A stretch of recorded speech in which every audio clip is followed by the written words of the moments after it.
Hello, everyone, and welcome to Cricket Lads. Here we are with another video in which we'll try and do SWOT analysis of some of the IPL teams. So today it's time for Rajasthan Royals. We'll try finding out, the strength, weaknesses, and what are the threats for this team. And at the last, we'll find out the probable 11, which is going to play in the first 2 to 3 matches, according to you, both of you. So, first of all, welcome both of you, Deep and Dinesh.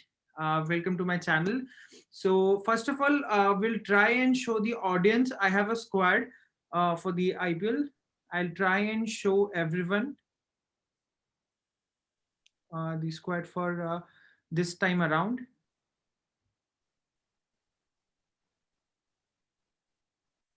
Yeah. So, this is the squad. I hope I'm not wrong anywhere. We have Yashasvi Jaiswal, Mahipal, Manan Vora, and all these people as batsmen. Then in bowlers, we have all these people, wicket keepers, and the only thing which I think is strongest this time is the all-rounders list. Okay, so we'll start with Deep first. Deep, when you look at the squad of Rajasthan Royals, what do you reckon? Is it their keepers, bowlers, or batsmen? Which are the strongest, and what are your, some of the points you think about them? Yeah, if I have to talk about the strength of Rajasthan Royals, so the strength is the two English players, Ben Stokes and Josh Butler. So both of them, they have been playing cricket in India since a long time. So their English season started around 50, 60 days ago. So that's a huge plus for this team. And Ben Stokes' form is another plus in Rajasthan Royals' favor. And I feel that they will again go with the same thinking, same strategy, like Stokes opening and Butler in the middle order. So for that, Stokes will get maximum balls to face, and Butler can create the same impact in the middle order. So I think that's uh, one plus. And another thing is, when I look at this particular squad, so the two additions that I see, first is Shivam Dubey's addition. So we have to play the first 3 games in Mumbai, and Shivam Dubey will be very crucial in that. So he can give 2 to 3 overs, and then he can hit the ball very well at 5 or 6 wherever the team has to use it. And then another plus is the bowling that we have added, especially Chris Morris. If you look, so having a bowler who can bowl well in the death. So I think these are the four key players, and I think this is the strength of Rajasthan Royals this season. Yeah, so to summarize what Deep said, I think he's saying that Ben Stokes, all the English players which the team has right now, they are in sublime form, and we all saw in the Indian England series that they have done enough to justify their place here. But coming on that point to you, Dinesh, do you think you're playing Ben Stokes as an opener is a wise thing because you just wanted, you want Ben Stokes to play as many balls, but we already have two players. For example, in my opinion, we have Yashasvi Jaiswal or maybe Manan Vora along with Josh Butler, who can, who do these things actually in whether it is domestic cricket or it is for the international side. For example, Josh opens for England. So, do you think is it a wise thing to go with Ben Stokes? Yes, Ben Stokes will give you 1 or 2 innings, but still last time around it came in the back end of the in the business end of the tournament. So is it wise? No, I'm personally not a big fan of Ben Stokes opening for Rajasthan Royals. Personally, in my opinion, I think Ben Stokes is not an opener. The least I would say is he fits the best in the middle order, and he's known for finishing the games as what he did for the Ashes and for the World Cup final match. Having said that, the recent performances have not actually proved that. That's the reason why Ben Stokes is actually considered to be an opener, or the management looks to capitalize him in the best position to maximize his hitting ability, so that the team can the team can get the best out of it. So say for an instance, if even if Ben Stokes is not timing the ball properly, or even if he is not in the best of the touch, he is someone who can actually maximize the first 6 overs of power play. So the management also thinks that uh, when he comes in the middle order, where he's not actually in the sublime form that he was some couple of years back, it could be better if he opens and gets the field restrictions to his favor. And I think that would be the point that the management would be looking for. But having said, I'm not a big fan of Ben Stokes being the opener. I'm not just underestimating his ability, but because of the fact that there's someone like a Josh Butler who's actually waiting to open the innings for you.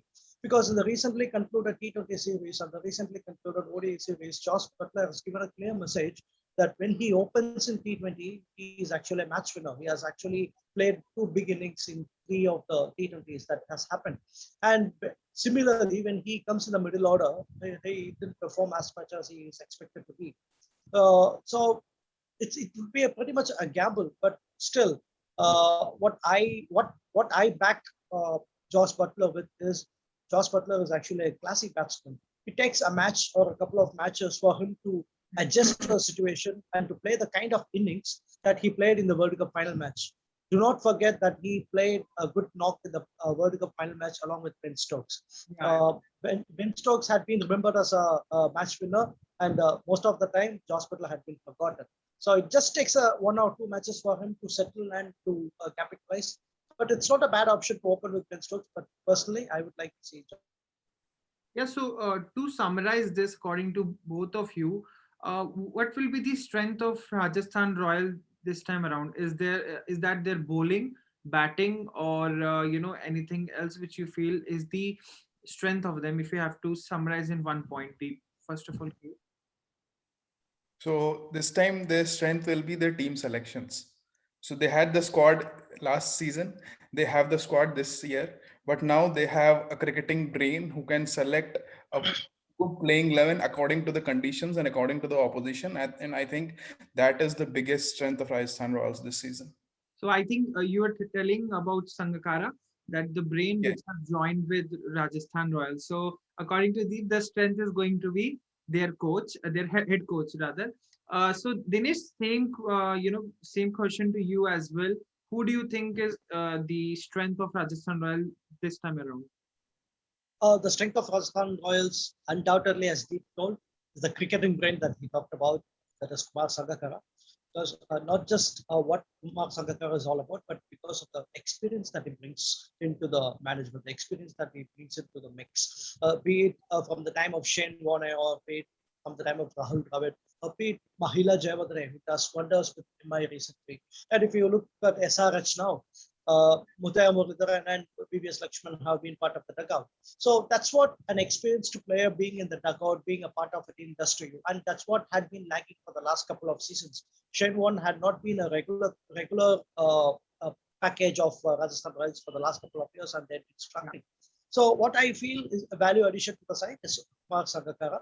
And the biggest strength that I feel is most of the holes of Rajasthan Royals had been filled. Most of the questions have been answered. So that's the biggest strength I feel. You can have as many as 7 to 8 bowling options in every match, barring Josh Butler, Sanju Samson, and Manan Vora. You have 7 to 8 bowling options every match. Yeah, to add to that point, I think last time around what was happening with Rajasthan is, they were not having the depth which they were finding all the way in the tournament. But now they have someone like Chris Morris, Shivam Dubey, and all these people, to be there in the back end, even if they lose 2 or 3 wickets. So with that, we'll go to the second one, which is weakness. So Deep, what do you think the weakness? Of course, it's the hole which the Rajasthan has to fill of Jofra Archer. But will you say the bowling is a bit weak this time for Rajasthan? I mean, it was last time also, but there was one man, Jofra Archer, who was carrying the whole, the franchise with him. So, do you think the bowling is a bit weak this time? I think the first three matches will be very crucial because they have to play the first three matches in Mumbai, and those three matches are against Punjab, Chennai, and I think the third team's Kolkata, if I'm not wrong. The first three matches are against Punjab, Chennai, and Kolkata. Now, if we see the Mumbai games, the recent game that happened, the international game, India versus West Indies, that happened in Mumbai. So in that match, India scored around 16 sixes and West Indies scored around 12 sixes. So 240. Wankhede is a six hitting ground, and Batting paradise.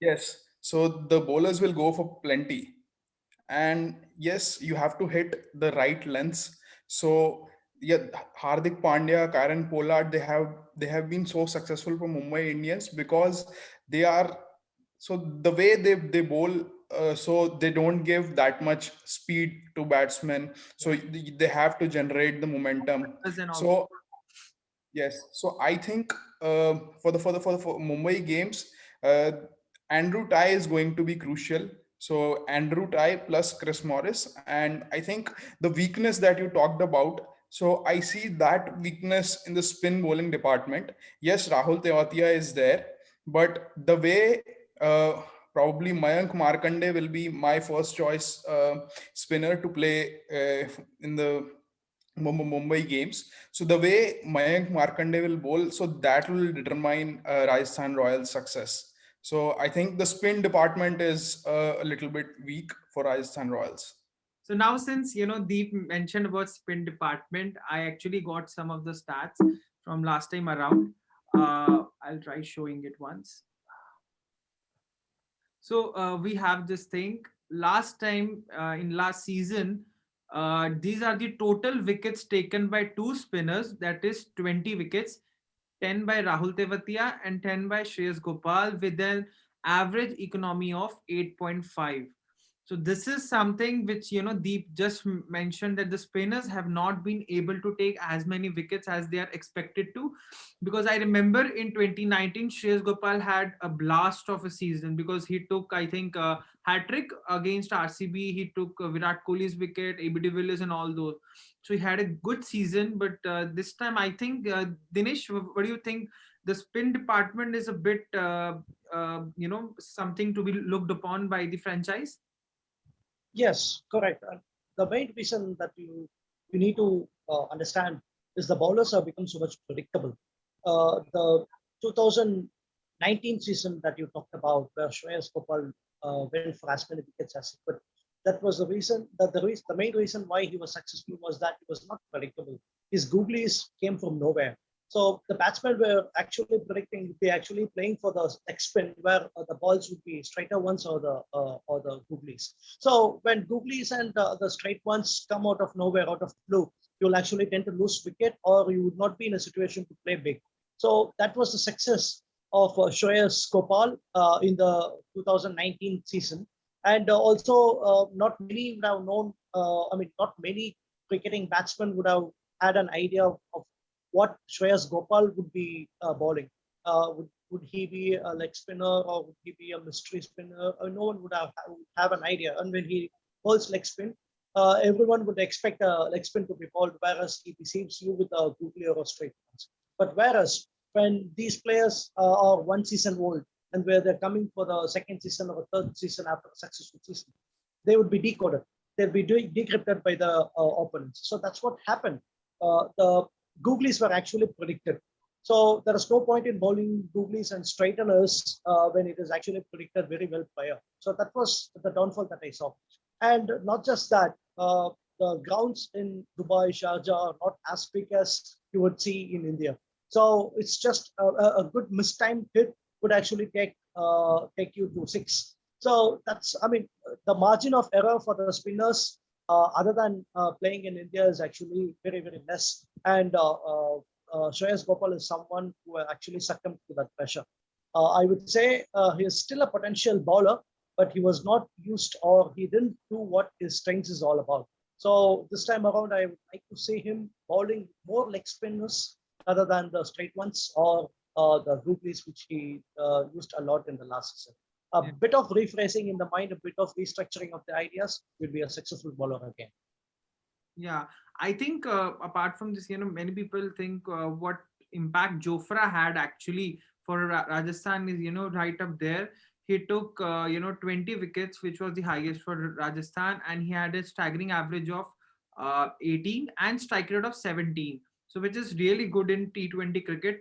And also, I just saw this stat, which was really, really a good stat to be, because 175 dot balls, which is highest in the entire tournament, along with someone like Jasprit Bumrah. So 175 dot ball. So that is the impact Jofra created. So now to fill that shoe will be a task ahead for Rajasthan going ahead. So on that note, I wanted to talk deep about someone like Sanju Samson also, because we're coming to the next segment, which is opportunity. So I think sorry, do you think this is the opportunity for Sanju Samson to make an impact? Because we know 23 players are going to be announced for T20 World Cup is what the ICC has approved. So Sanju obviously will be there in the things, in the make of the things, but still he would want to create an impact, because we saw 375 runs at an average of 29, which is a bit low as far as the caliber of Sanju is concerned. And with the strike rate of 160 is really good. Yes, I think Sanju will really like Mumbai's conditions, Yeah. and especially the kind of bowling that he will face in the Mumbai games. So if you see Chennai Super Kings, they don't have any. I think the extreme pace bowler. Angidi is there, but yes, they have Deepak Chahar and Shardul Thakur, and Sanju will really like to face those bowlers. And the spin department of CSK is also little bit weak, depending on whether they'll go for overseas players or not. And then in the Punjab games, so if you remember the Sharjah game, Sanju really enjoyed playing against the Punjab attack. And yes, if we see a KKR game, then I think if they play Lockie Ferguson, so Ferguson is going to be the only difficult bowler that Sanju will face in the first three games in Mumbai conditions. So yes, it's a big opportunity for Sanju Samson to prove himself once again. So he usually starts the season with a bang. So in the first couple of games, we will see one big knock from Sanju. So that's for sure. And mostly it will come against Punjab. So, and yes, there are two other players. For them, there is big opportunity. One is Rahul Tewatia. He's also knocking the T20 door, and he didn't get his maiden cap yet. But yes, he's also there in the scheme of things. And then yes, there is outside chance for Shivam Dubey if he performs well, if he gives that all-round performance. And yes, Shivam Dubey has to bowl. He can't be in Indian team with just his batting abilities. He has to bowl 2 or 3 overs. And I think these for these three players, it's a huge opportunity. Yeah, so on that note, Dinesh, I think Shivam Dubey would like the ground of Mumbai, because it is the same ground where he hit four sixes in an over, and also he has bowled a lot on this ground. So, do you think someone like Shivam Dubey, it's a big opportunity, because you have been dropped from one squad, but again you have been picked by someone like Rajasthan Royals, and even in a good amount. So, will there be a bit of pressure on him to perform? IPL is a stage where you have pressure all around. But I think once you actually played for India, then it means that you are good enough to handle the pressure. That's what I would suggest. Because when you're in that standard and that level of displaying for a country, and that too for an India of a billion population, then you must have that potential. And that is what I believe Shivam Dubey is actually having. So it's just a matter of time. You have a lot of competition in T20 more than the tests and ODIs. So even if you don't perform in one or two matches, you have your alternatives coming by. So I think Shivan Dubey is a value addition to the side, and he has all. I mean, he is someone who we should look about to, because he is someone like a Hardik Pandya who can actually bowl, and Hardik Pandya is actually a pinch hitter who can finish games, but Shivan Dubey is actually a middle order batsman. He cannot be just trusted as a pinch hitter, but he's a useful middle order batsman. So he's someone who has actually got the caliber of Ben Stokes in him. So Shivam Dubey playing with Ben Stokes would be a big learning curve for him, I believe, because he's someone like an. I mean, he is as ambidexter all-rounder, just like Ben Stokes. I mean, bats and balls with different hands, I believe. So that would be a big learning for him. But I'm very sure that he would be rising up to the occasion for the Royals. And let's not concentrate or focus much on the fact that he had been dropped from the Indian squad after that good performance against Bangladesh. That happens in India. You may be a very good player, maybe a street smart player, but you get dropped. That's okay. But keep playing a good hit in IPL. You always be more than. I mean, you just be better what you deserve. So that's what I believe. I mean, just looking forward to Shivam Dubey, as he could be an ideal addition to the Indian squad as well. If Hardik Pandya is going to have a bad patch in the days to come, Shivam Dubey can be a very big alternative for the team itself. So he's an asset. Hopefully, Rajasthan Royal makes the most of it. Yeah. To conclude this, segment, we have three players who, we all think that they have a big opportunity. That is Rahul Tewatia, Sanju Samson, and of course Shivam Dubey. Now coming to the last segment, which is threats. So if you ask me, the only threat I see is Rajasthan is just one injury away from having a drastic bowling, scenario, which is Chris Morris. I think they are heavily reliant on Chris Morris because they do not have that much. Yes, we saw what a bowler, this guy, what is his name? We'll have to look for him. Kartik Tyagi, what a bowler Kartik Tyagi has been, and he was in that dressing room in Australia. He was just one injury away to make his debut there as well. But still, do you think they're heavily reliant on Chris Morris?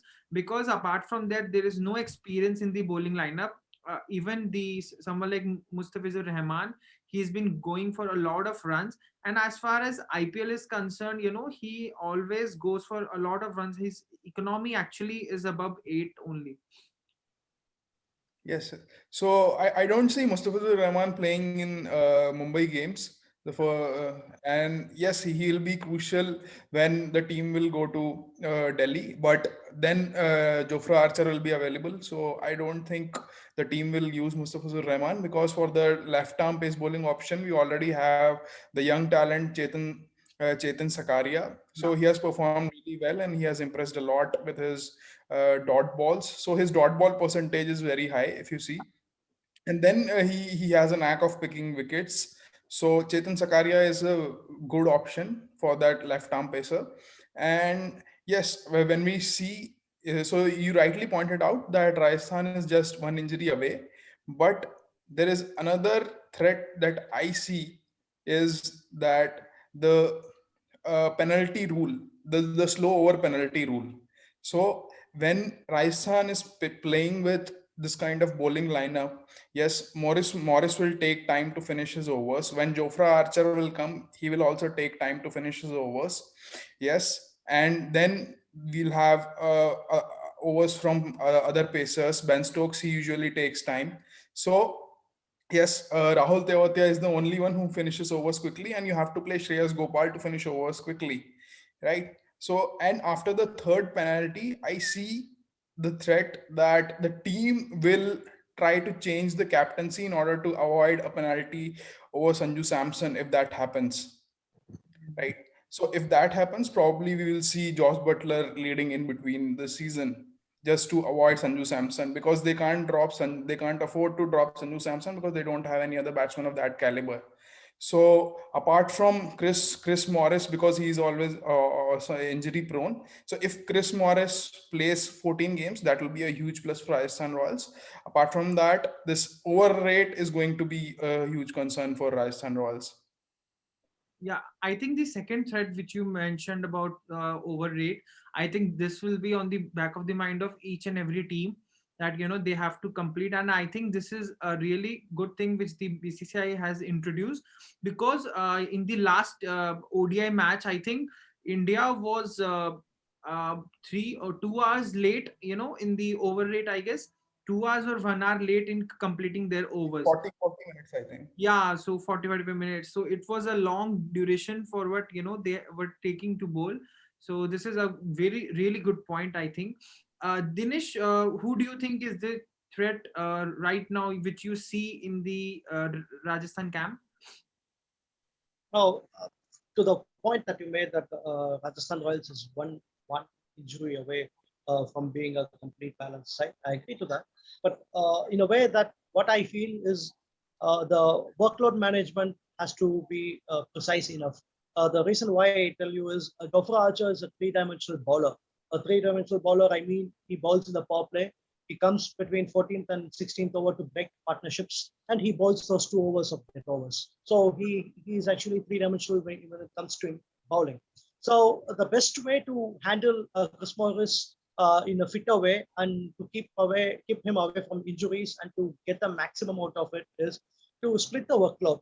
Say for instance, it would be ideal to use a Chris Morris inside power play. He might go for many. He doesn't have a brilliant seam presentation as like Karthik Tyagi has. So maybe a Karthik Tyagi or a spinner like KC Karepa can be used as much, or even a Jaydev Unatkar can be used in the power plays. And he could be spared of 1 over. Jaydev Unatkar can just finish a spell or 3 or 4 overs in the power play itself, well in the power play, and after 1 over after that itself. And uh, when you see Chris Morris, he can be used at the death end. I mean, that could actually be a good option. And if some partnership is flourishing, you can use Chris Morris as a partnership breaker. I mean, that reminds me of how CSK had been using the bowler of Bravo, Dwayne Bravo, when he was actually aging. So, I mean, I could still remember, I mean, at the peak time of CSK, Bravo had been brought into attack only at the over of 12 or 14. So he bowls 14, 16, 18, 20 or 12, 14, 16, 18. So that is how he finishes his 4 overs. And the last 8 overs seriously becomes tricky. So that is how I would like to see the bowling workload management should happen. I mean, the Jofra Archer's duties should be evenly split among the bowlers. So that's how you manage it. And the major threat which I see in Rajasthan Royals is the lack of a good off spinner.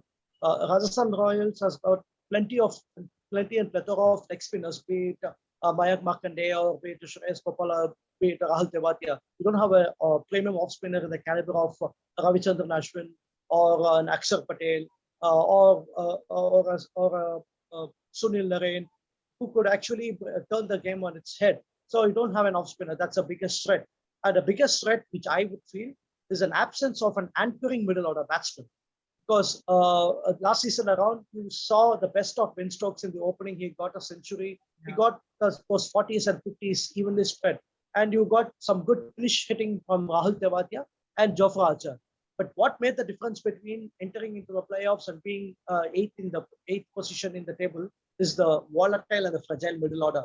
You didn't have any proper batsman who could play that anchoring innings like how every team has in the likes of Kane Williamson or Ambati Raidu or Suresh Raina or a Dinesh Karthik or an Owen Morgan, so or a Shreyas Iyer or a Manish Pandey. Whom would you name in Rajasthan Royals as an anchoring batsman in the middle order? You don't have any. So I think that is the biggest question mark that has to be addressed at this point of time. If I mean, you can actually retaliate, you can actually cover up the absence of an off spinner, but an absence of a middle order anchoring batsman is actually something that has to be answered as quickly as possible. I think Yeah, that I slightly disagree with Dinesh here.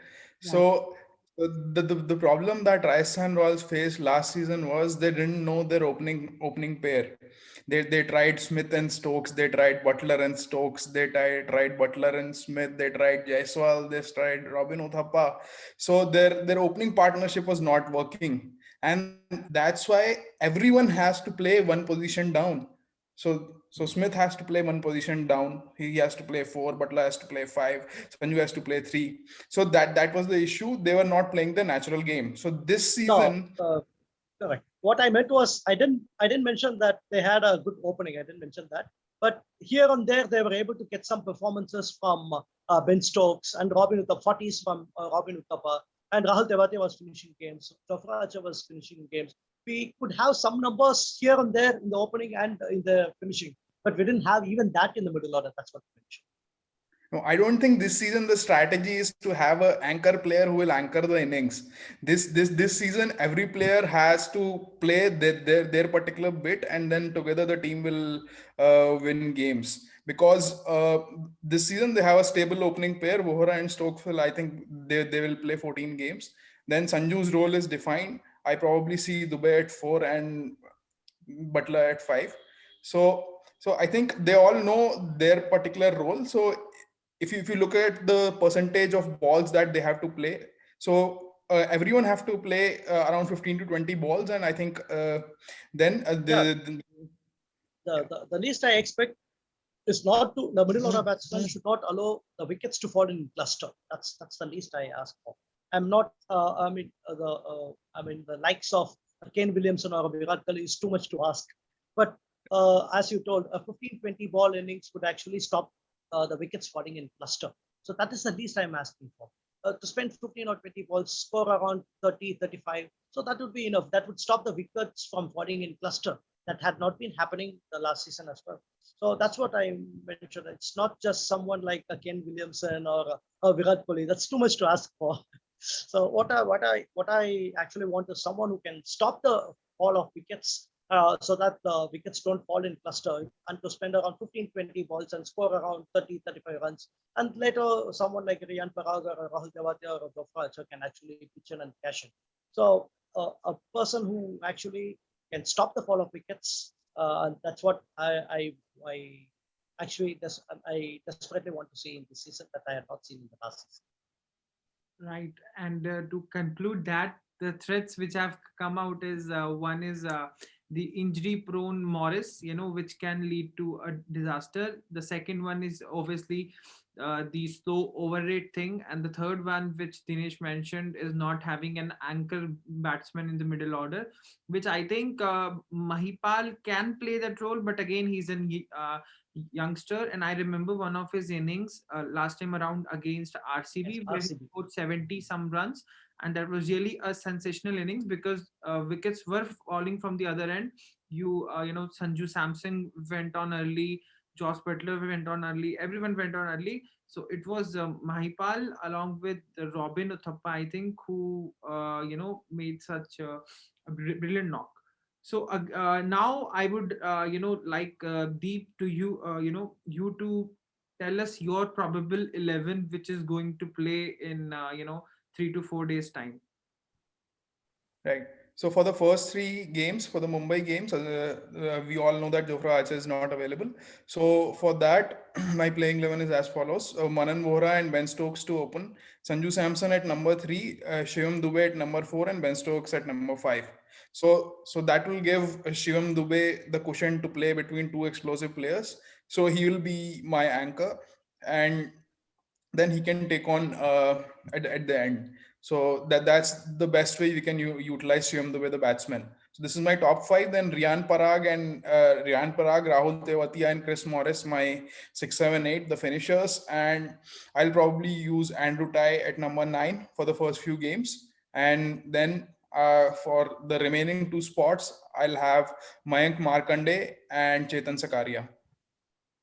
Right. So I think I would agree with most of them, just one or two name here and there. But still, I'll go to Dinesh. Dinesh, your probable 11. Anything different from what Deep mentioned? Pretty much the same. Pretty much the same. But I would like to have another combination of bowlers as well. Yeah. If I want to have, I mean, uh, in conditions of Ankare, Who will be your you don't need to opening have. slot? Same as Deep. Hello. Your opening Yeah. slot. Yes, it's Manan Vora and Josh Butler.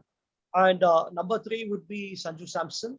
Number 4 would be Ben Stokes or Shivam Dubey, whoever is actually, I mean, is in good touch. So, I mean, Ben Stokes and Shivam Dubey, Right. Riyan Parag, and Rahul Tewatia, That's Chris Morris.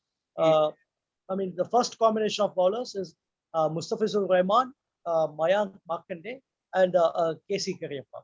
So in the second combination, instead of Mustafizur, I can have an Andrew Ty in his place. And if Andrew Ty makes in, then I think there should be a Chetan Sakaria or a Jaydev Unadkat for the left arm variety. Because you cannot have Mustafizur and Chetan Sakaria and Jaydev Unadkat, all as all three are left arm seamers of same caliber, I would say. So in that case, when Andrew Tyke comes in, you should have either of Chetan Sakaria or Jaydev Unadkat, and Mayank Markande or a KC Karyappa would be the 10th and 11th option. So that's a different combination, I would say. So you cannot have Mustafizo, Chetan Sakaria, Jaydev Unadkat, all three in the same game, as completely makes no sense. If one fails, they all two will become pretty much predictable. So this is my level that I watched. Yeah. So, that pretty much sums up our session for today, the deep SWOT analysis of this Rajasthan Royal team. So, on that note, thank you both of think you. I Yeah. want to add one final thing. Yeah. So, what's the logic behind using Ben Stokes as a middle order player and using Josh Butler as a top order player? Because when we see this lineup, who all right hand batsmen do we have? We have Manan Vora, we have Sanju Samson, and we have Ben Stokes. We have Josh Butler. And when Josh Butler and Manan Vora and Sanju Samson play 1-2-3, then in the middle order, you have Rahul Tewatia, you have Ben Stokes, you have Shivam Dube, you have all left-hand spinners, and the leg spinners of opposition, they will just enjoy this batting order. So Dinesh, that's you how, answer? right, yeah, that is how, and that is how you manage players between. I mean, between the three left-handers, you should fill in Sanju Samson and Rayan Parag. Between these three, Sanju Samson should fit in, and Rayan Parag should fit in. So it's left, right, left, right, left, right. So that's how you manage things. But yeah, I mean, my playing 11 and Deep's playing 11 are pretty much the same. I mean, 95% same. So hopefully they manage things in the best possible way. Yeah.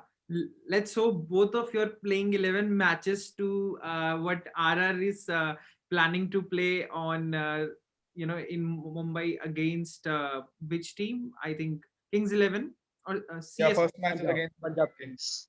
Yeah, let's see how it goes for Rajasthan. But for now, it is all hallabol in all these Super Royals are, planning to do these things from their home. So on that note, thank you both of you, for joining with me in doing this thing. Really honored to be, discussing these things with you. Thank you everyone, and have a really nice day. And do subscribe us to get same sort of videos, SWOT analysis on other teams as well. Thank you everyone. Yeah.